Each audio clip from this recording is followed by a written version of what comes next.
बिस्मिल्लाहिर्रहमानिर्रहीम। अस्सलाम वालेकुम। फोर्थ क्लास स्टूडेंट उर्दू की किताब खोलें अपनी। बेटे हमने ईद उल अज़हा पढ़ा, उसके अल्फाज मानी और इमला हमारी हो चुकी है। आज हम तफ़हीम करेंगे। इन सवालात के जवाबात लिखें। पहला सवाल है, हसन अपने अब्बाजान का इंतज़ार क्यों कर रहा था? हसन अपने अब्बाजान का इंतज़ार क्यों कर रहा था?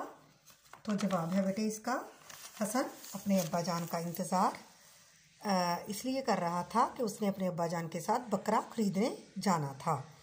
ठीक है। अगला सवाल है, इस सबक में किस इस्लामी महीने का जिक्र किया गया है?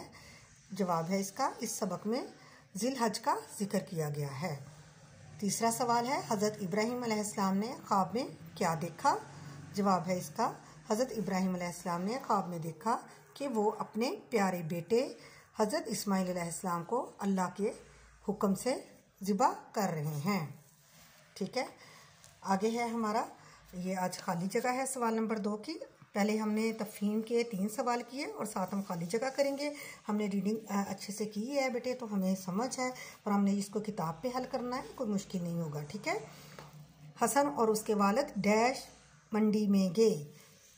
किस मंडी में गए? फ्रूट मंडी में या मवेशी? जी, तो इसका जवाब है मवेशी मंडी में गए। हसन को एक डैश रंग का बकरा पसंद आया। कौन सा? गहरे भूरे रंग का। बकरे का नाम डैश रखा गया, गुल्लू या बिल्लू? गुल्लू रखा गया। हज़रत इब्राहीम अलैहिस्सलाम ने डैश बार ख्वाब देखा। कितनी बार? 3 बार। नमाज डैश से फारिग होकर बकरे की कुर्बानी की गई। नमाज ईद से फारिग होकर। ठीक है।